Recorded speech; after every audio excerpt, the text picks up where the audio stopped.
got involved in a research on that the tomatoes and whatever, going to the markets and asking them. And I think this issue has to be handled from the consumer side. Actually, they told us that the consumers are look for tomatoes which have signs of chemical. And therefore, the traders, they told us that traders, when they go to the farms, if they find clean tomatoes, they actually put the chemical. So I think we need to work on the mindset of the farmer, of the consumers. Because as long as the consumers are looking for a tomato with the signs of a chemical, I mean, the farmers, they want to make money. The traders want to make money. But if the consumers are sensitized and they stop buying the vegetables with chemicals, then I think we would, maybe it's something we have to, people who are going to handle that even tomorrow and whatever, it's something we have to think about. Thank you very much. Thank you so much. My name is Mfuchi Frank. My question goes to food safety. That was Professor Kaya. We have talked about post-harvest handling practices affecting food safety and also ill care practices. Then my question is, what's the position of anti-nutrition factors in food safety? For example, alkaloids, gospel, trypsin inhibitor, protease inhibitors, and others. What's their position on food safety? Thank you.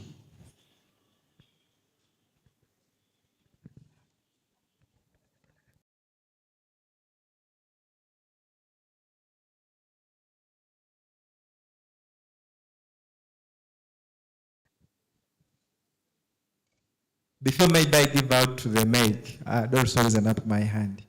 My question goes to the person, Ugonet. When you are talking about digitalization, youth and women, looking at the person or the farmer, I'm speaking as a digital connector who has ever got involved with the farmers with digital tools. And the level at which they are adapting, or someone sends you a message or checks in your application. Can't we think of other digital tools? Because we are thinking everyone has a smartphone and can easily access the information. But in these local communities, at least each person has a solar panel. And this person has a TV. But also, these people have local radios in the communities, and this is one of the issues that arose in the regional workshop. They are having local radios, but we have also opportunities of getting airtime from the district, and some organizations are offering airtime. And one gave an example that whenever you're going for a radio show, can't you give airtime to local radios such that instead of, you can pay me witness that early in the morning you're hearing those people announcing and talking about people who have died and what. Can't we give airtime to those local people that if one person is on a radio or a TV, we can air out that program and communities get it, better than saying that applications and phones, which is a good idea, but it will take long for farmers in local communities to uptake. I also want to thank Access Agriculture because it's working well with the smart projectors that farmers are coming on board as a means or a digital tool that farmers can access information. So there are a lot of issues with the digital tools, most especially when we think about using phones to a local farmer deep there in the communities. Thank you. Yes, I think we had just 2 more questions which are supposed to come from that side. Remember, if you keep thinking up new questions, we shall spend more than the 10 minutes here. So, yes, there was... thank you very much. I think I have 2 concerns. One of them goes to the one who was on food safety. My concern is that we have just consumed food and I'm working with the yard, sometimes with Slow Food Uganda and Pelam. Here we have resorted to extending our services by practice. Now, like today's function, I think we were supposed also to know before going for lunch, we were supposed to know which kind of food we were going to eat, and also to know whether it was safe. You may find that we have eaten food that is not safe. So that's why today we are discussing extension services failing. You have to extend services by practice.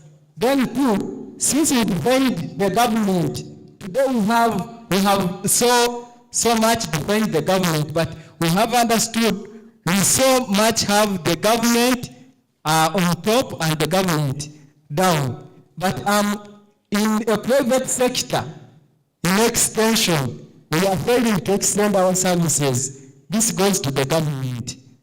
If you know that you have been defined as the government, farmers are failing to practice because of theft.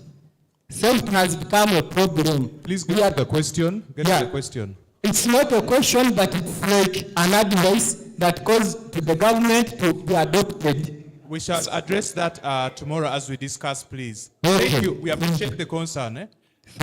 Let's ask questions. There were questions from the team from Madagascar here, and then the ones behind that side. And that will be the last group of questions we are having. The team from Madagascar here, and then the two that were behind that side. Thank you. I'm going to be very precise. My name is Cyprian. Sometimes when I hear people talk about sustainability and resilience in agriculture, it does not make sense. Why? Because I have seen breeders coming in that space. Sometimes the breeders only focus on increasing the yields and looking at the quantities. Sometimes the breeders only focus on developing resistance to some diseases. But the main question is, are we not losing the nutritional values and the content of these products that we are breeding? Now we have seen a lot of hybrids coming up. How are we going to sustain this? The time or the days that the breeders are not there to breed more of the seeds, because everything starts at the seed system for us to create a resilient system. So this is the question. I think the person who talked about resilience is there. And the last thing I want to speak about resilience is now that the farmers with these hybrids, every time they need to buy seeds that will give them the result they need. What will happen the day the farmers don't have the money, the finances to get access to these seeds? I think these are critical discussions that we need to have. Thank you. Yes, thank you. And finally, not finally, second last, we're going to have the team from Madagascar, then the last question, which was behind that side. That will be for the day. Fula from GPSA project in Madagascar. I have two questions. Well, first question is for Miss Lisa. We are very interested with this approach. We want to set a similar approach to find another tools similar like that in our country. My question is about what is the approach to sustain this tool? How to where come the money to collect data, to do all of these things? Is this free services, or how do you manage that? The second question is about in general, you are asked many service demands to the extensionists, such as to ensure that they sensitize people on food safety. They will ensure something like give counsel on veterinary things. So it's many stuff. So my question is extensionist is perceived as to replace another people function, because it may be a function of an agent of the ministry to control or to check the safety of food, or to be to give counsel about the what is it, the sickness, what's the sickness, the pests on field. So maybe it will be a partnership with the people who are adapted for this function. I don't know if you get what I mean. So it's not to replace people, but for example, we have this case. People always ask for veteran. They have no access of these services, and we have just one veteran for around 50 kilometers. So what we did is they work together, but the extensionists cannot be a veteran because they have not the training. They has not trained to do so. So they work together. Thank you. All right. Thank you very much. Finally, I think we need to have the hand that was out there, and then we shall start addressing these questions. Where is it? Yes, it was straight at the back there. Those are the final questions of the day. We are adding ourselves 5 more minutes. I don't know how practical this will be, but some of the questions I'll answer. Thank you. Go ahead. Okay, I have a general question. For the times I've gone to the field to work with farmers, I've observed a lot of duplication from development partners doing the same thing with the same farmers. Yet there are so many other farmers within the community that can actually be supported to also move to the next level. So my question is, how do we harmonize to ensure that probably development partners can focus on different target groups or can focus on different strategies to support? Because we have so many problems in the communities, but you find there are 5 development partners working with one farmer group and they're doing the same thing. So how do you attribute that this impact has been created by me? So all of them are fighting for the same result and the same impact. So how do we harmonize this? Thank you. Yeah, thank you. My name is Emmanuel Kalan from Blue Forum. My question goes to Lisa, I don't know if that's the name, about the app.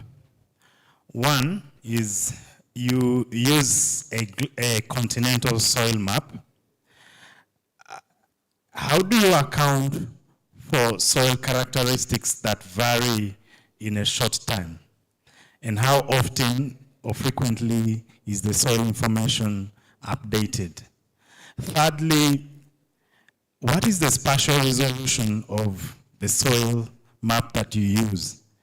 Because usually I've seen global soil maps have a very low spatial resolution that it's difficult to use them to generate data for the small-scale farmers. The other question is, how do you cost your services?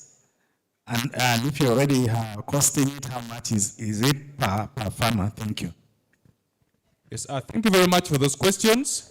I think we have taken enough for the day, and our panelists are ready with some sorts of answers or some responses. But just before they get in there, there's some which I think I should just tackle on, head on very quickly and finish. There are certain questions which seemed rather broad and general that I could just address very quickly. Somebody asked about harmonization. There are so many people doing interventions with farmers, and that is why the agriculture extension policy exists. Coordination and harmonization of extension so that there are no parallel activities. However, it's also a liberalized economy where people can go and, NGOs can go and should I say, support farmer groups as long as they're doing something which is in line with government. So certain groups may benefit from more than just one. But harmonization of our efforts through the local governments and then centrally through supervision and coordination of extension is in our policy. Implementation is a continuous process. That is why we're employed. So that is really the heart of the purpose of harmonization. Then issue of agrochemical usage, somebody talked about regulation. It is an ongoing effort. It takes all of us to be engaged to fight the issue of counterfeits. The whole world over, there'll be counterfeits. Whether you go to Washington, D.C., or to go to Shanghai, China, but it is a continuous effort of fighting counterfeits and everyone continuously being educated on how to identify what's counterfeit and what is genuine. We talked about tomatoes in the market. I want to comment about tomatoes especially.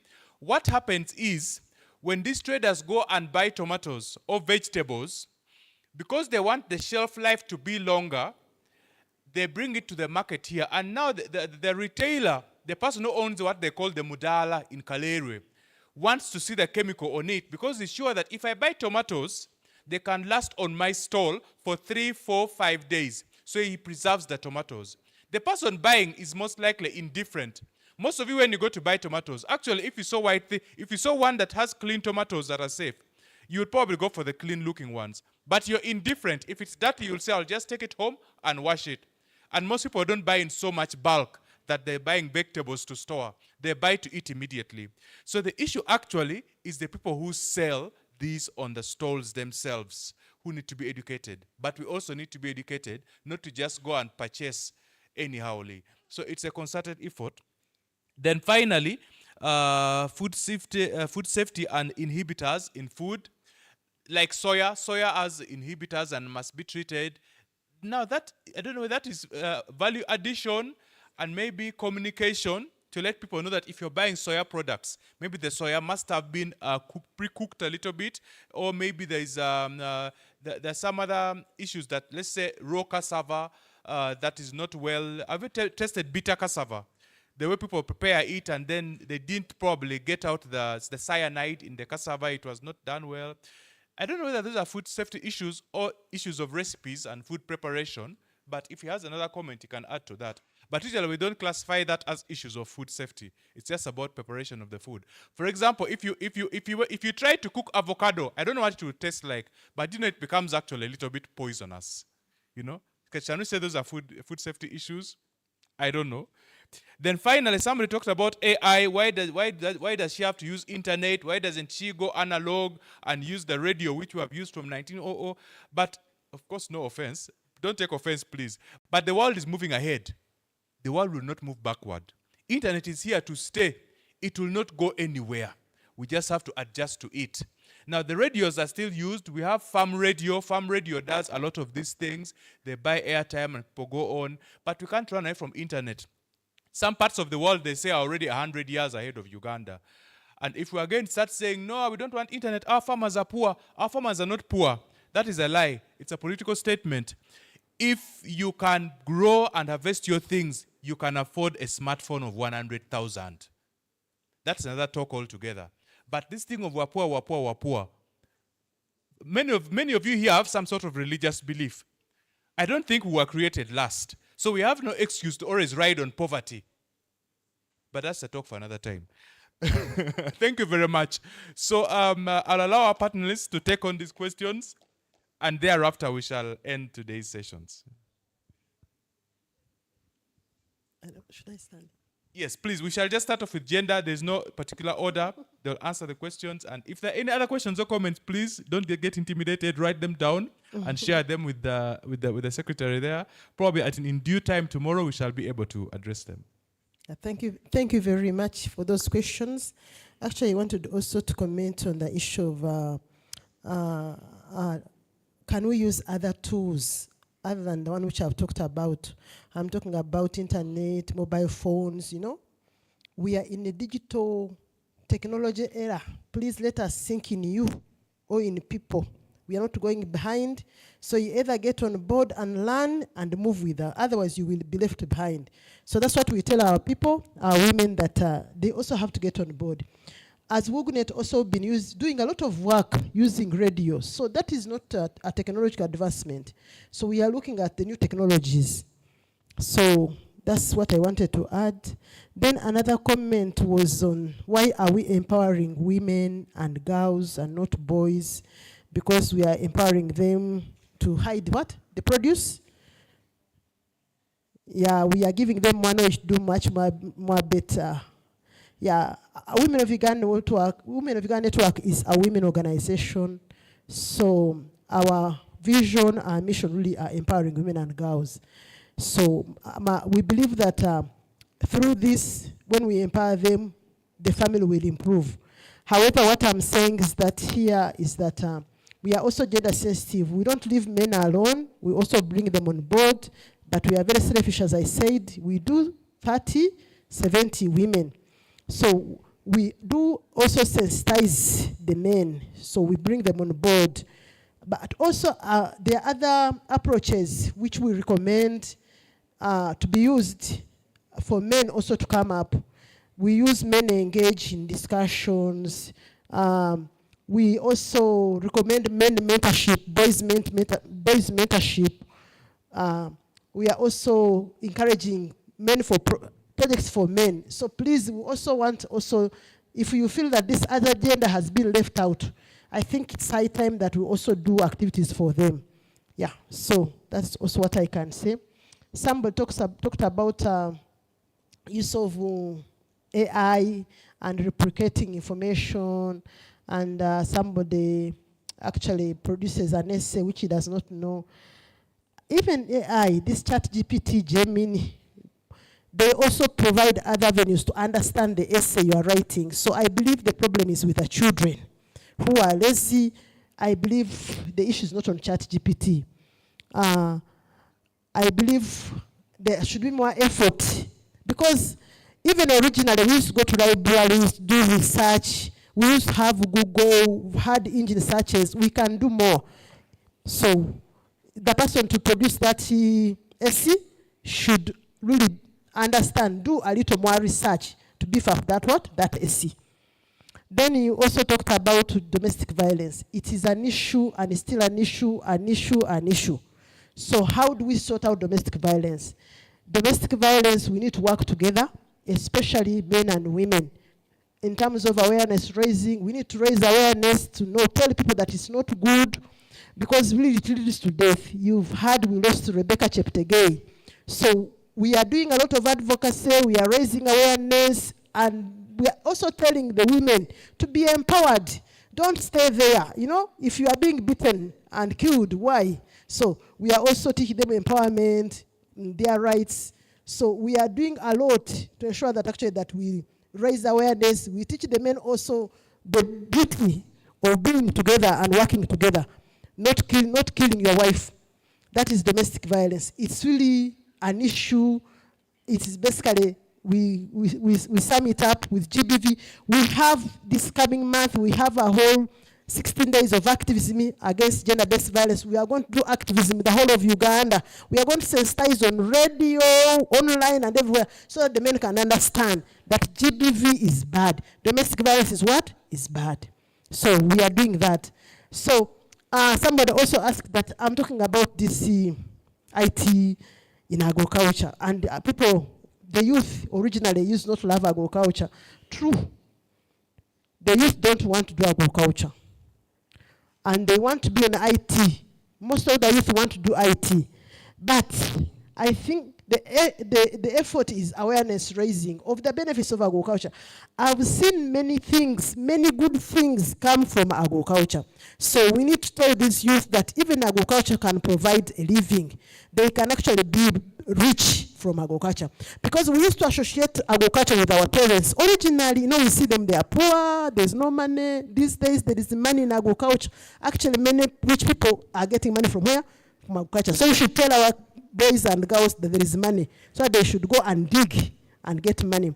Another thing is that I'm happy with our current curriculum, which is actually a new curriculum, is integrating agriculture. So they even have an opportunity in schools to really practice. Yeah, thank you. Thank you. Thank you so much. I'll try to be brief because I noticed most of the questions were around the same thing. First and foremost, Madam Beatrice, you asked what is AI. What I've explained, we just named AI virtual agronomist. So what virtual agronomist does is actually AI. To correct ChatGPT giving inaccurate information, like I mentioned in my slide, we feed ChatGPT with the information that they're producing on WhatsApp, not the other way around. So our scientists, agronomists come together and put this information, feed it into ChatGPT, then it's produced on WhatsApp. We use, to answer the question of ignorance and not many people are having access to smartphones and farmers not being able to understand English, we use a model called a lead farmer model. we have a situation where we can have like one extension worker supporting over 20 to 5 lead farmers. Lead farmer is any person in a community who has a smartphone. This farmer can generate recommendations for up to 100 or 200 farmers in their community. But of course, a community is made up of 20 to 30 farmers. So in that 30 farmers, you find that there's one person who has a smartphone. So it's that person that we train to generate recommendations for other farmers. So that's the model we use, a lead farmer model. You can pay for virtual agronomists through mobile money. What you've scanned today is just a demo code. The actual number for Uganda will take you, as it gives you the soil properties, it gives you a link where you can go and pay through Cellulant. You just get a prompt for mobile money on your phone, and then you pay. So we charge $1. That's what we charge for a recommendation. But because we are working with a lead farmer model, this lead farmer who is working on other farmers needs to be motivated. That lead farmer needs to be paid. So we charge 6,000 shillings, Uganda shillings, because 5,000 of that money goes to the lead farmer in percentages of 60, 30, and 10%. How?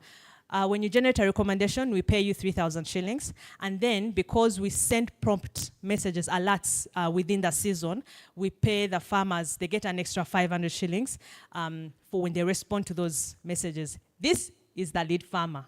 When the farmer is using it directly, you don't need to pay all that much. So when we are collecting data, when you're collecting data, we pay more, another 1,500 to the lead farmer. So these lead farmers, we have them in our database, and we do bulk payments through Cellulant. Yes, to answer the question from the team of Madagascar, yes, we are funded, and we have flexible payment options. When we partner with an organization that can cover incentives for their farmers, which we can give you virtual agronomists at just $1. This is when we've partnered with an organization. So we have, you can pay us directly, or many organizations have a check-off system whereby when you're buying, I'll take for example, when you're buying maize from the farmers, you can say that because we gave you virtual agronomists, we shall pick off 1 kilo to cover for the virtual agronomist that we gave you, and then the organization can pay us. But we are giving it at $1. Why? Because yes, we are funded. You'll realize that the $1 does not make sense because there's a lot that goes in, and that $1 actually, when we are saying $1, but that $1 we come and train you, we provide you with all this information, the profiling, we give you all this at that $1 because we are funded. Now to go into the details of funding, we can talk. Then lastly, someone talked about protection. Our information is not stored on WhatsApp. We have our own backup systems. So we've had situations where our farmers, our lead farmers, who have worked on like over 100 farmers tell you, I changed numbers. Now I have a new number. We are still able to transfer all the farmers you've worked on from the previous number to the new number because we are not storing our information on WhatsApp. We have our own backup system. So even if your WhatsApp is hacked, your information is safe with us. Yes, thank you. Yeah, thank you very much. I'll summarize the food safety questions in about 3 answers. The first answer, Miriam asked whether there are people who can give technologies that enhance food safety. I would advise that you could approach people who are doing what we call commodity-led extension. They're interested in the quality that you produce, so they will be very, very glad to give you what it takes to produce what they take. So those are there. If you are in fresh produce, people who are exporting fresh produce will give you all what it takes to produce the quality they want. The other one is on anti-nutritional factors. Anti-nutritional factors is a processing mishap.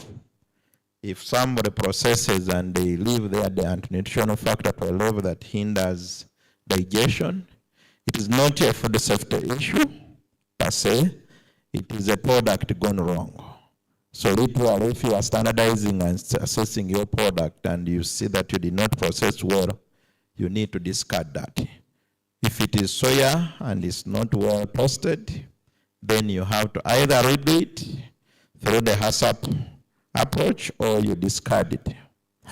Then lastly, my colleagues from Madagascar asked whether isn't it a conflict or fight for mandate to have extension or service provision handle quality or safety. I would say that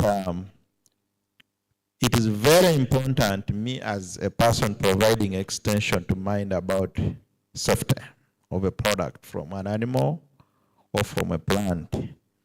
Because my success is when my clients can sell the best product. Yes, in many countries in Africa, the market forces of safety have not yet raised up there that people go and look for safety. But it's very important when I'm supporting on technologies being used on farms to be mindful of the safety. So I should pop it out as a component of quality, not only to focus on quantity. So I encourage that we still continue and encourage farmers to focus on this safety as a component of quality or produce. Thank you. Well, thank you so much. I will start from someone mentioned that the resilience and sustainability concepts do not make sense to them. But we must understand that the world is really changing. We are in unprecedented times because of the so many challenges that are coming up, climate change and the likes, whereby some of even the varieties are being reported as extinct or near extinct. And usually it is the satisfied people or someone who's not hungry who will notice that this thing doesn't have any nutritional value. But breeders usually breed for very many reasons. They basically address the specific challenges that they have identified. It could be yield, it could be resistance to diseases and pests like we've mentioned. But also you realize that some of the varieties are even enhanced nutritionally, with iron, with vitamins and all the likes. So yeah, I must say that climate change, usually we say it's not a one size fits all. It is location specific. So you have to apply it to your specific context. And then the finances to get access to the seed, some of this seed that is being bred. These days we promote what we call local seed businesses. Basically where we make sure that the seed is multiplied at the community level. Of course, still with good genetic purity, and then they are given foundation seed, and they can still produce this seed at their levels, which is also a little bit cheaper and easier for them to access. Then also, just lastly, to also supplement on how do we interest the youth to take on agriculture as a business. At Naro, we've piloted one of the projects. We've piloted where we kind of do school clubs, and we integrate the new curriculum into what they do. And a very particular example recently, we identified a set of youth in Rakai, and then we gave them seeds, a mother garden for producing the new KR coffee varieties, KR 8, 9, and 10, And now, the last season, they made sales of about 18 million shillings. They're about four students. And now they're telling us, I don't want to go back to school because, they have started making money out of agriculture. So, and now it's also now becoming a bit problematic. So, through some of these things, that's how we are slowly interesting the youth, and telling them that agriculture is indeed not a job for failures, like they take it to be all a job for dirty people, but, it's even much more than the white-collar jobs that we talk about. Thank you. All right, thank you very much. Just a quick comment from AI. AI got a new idea suddenly. So she saw a question that she didn't answer, so she can just do that, then we shall see the way forward. Yes, sorry. Someone asked how often we update our soil map. We update our soil map every 2 years, and our next update is going to be done in December. And also for those who have scanned the QR code, please, when it takes you to WhatsApp, say hi. Don't wait for it to talk to you. You need to talk to it first. Just say hi, and then it will introduce itself. Yeah. Yes, thank you very much. I think you all deserve a hand clap for yourselves. Somebody had one urgent question. I hope it is hot enough to be addressed. Let me just give her a chance in 2.5 seconds. Thank you. I'm Dr. Rosalyn Nyamtale, a vet by profession, a road development work for over 40 years. And currently I work with the Mountains of the Moon. I sit on the governing council. I'm a board member of UFAS. I'm talking about the tomatoes, the chemicals that stay on the tomatoes. But I think of recent, there are varieties that stay longer, even without the chemical. So I think those are the varieties that we need to promote among the farmers. And about the youth in agriculture, we can use the role models. We've used role models with the Sasakawa Africa Association when I was working with the organization as the country director, and we had several business models which are still going on. I think we need to also to learn from each other. And this is the time that we need to interact as we are here for the 3 or 4 days. We use the youth role models, and we had youth business clinics where the youth with different enterprises would come and talk to fellow youth, but also pitch their businesses. And those that did better could get a small reward to improve on their businesses. So it's not that change doesn't take 3 days. To change the mindset of the youth will take us some time, but we don't have to give up. Then farmers can't afford some farm equipment like tarpaulins. I think quite often also it is in the mindset of the farmers. Always want that they should get something from outside. But we would, for example, let me talk about the PIX bags. There are 7,000 if you get them maybe from the market, or 10. But would go through the calculation. If you don't use the PIX bags to protect your grain, for example, what do you lose? 100 kilograms of maize or 100 kilograms of beans. The cost-benefit analysis. We need to take our farmers through this so that they can appreciate. And I think we need to create more partnership with the training institutions so that we can integrate our experiences into the curricula of those that are to be our extension workers in future on agribusiness. Thank you. Yes. We can try to revive the young farmers clubs. Maybe it can help. Yes, thank you very much. Those sounded like very wonderful closing remarks. But let's put our hands together for our panelists here. Please, you can take your seats. We have come to the end of the day. I would like to hand over to Brenda to continue from here. But thank you very much for being awake. Thank you for keeping your eyes open. She'll take us through what is left next. It was nice. Please also clap for me. Another big one. Yes. I think he deserves a standing ovation. Let's give it to him.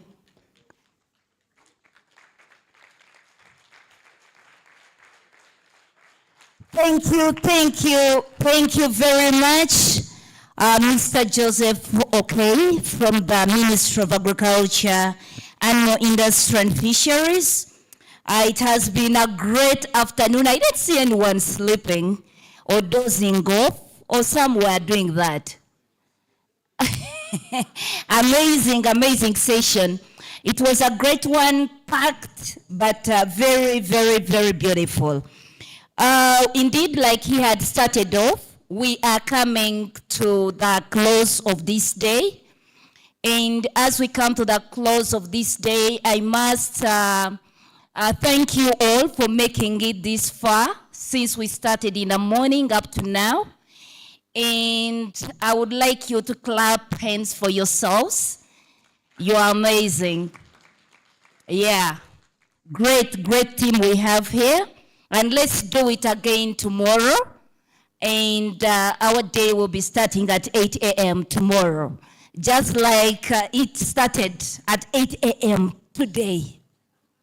Yes. Yes, who's saying no? It's a yes. I would like to do some endorsements, but before I do some endorsements, of course I have to kukuba bulango. Some adverts have to go over this microphone. I must bring our apologies. We expected to provide you with the Extension Week booklet early this morning, but it came in late. We hope in the morning we shall be providing it to you, and it will be one to help you get guided about what follows what, where you will be, and some other information that is very vital that you need to know. So about the endorsements, I would like to make some special recognition and do some appreciations to our supporting partners. And of course, this Extension Week has been organized by the Uganda Forum for Agriculture Advisory Services. First of all, let's give them a hand clap, a big one. UFAS, thank you very much, and the team. I know you're out here and out there doing great and amazing work, and you continue to do it. We appreciate you. In conjunction with the African Forum for Agriculture Advisory Services, AFAS, let's give them a big one. Would like to appreciate the Ministry of Agriculture, Animal Industry and Fisheries again and again. Our other supporting partners, including GIs,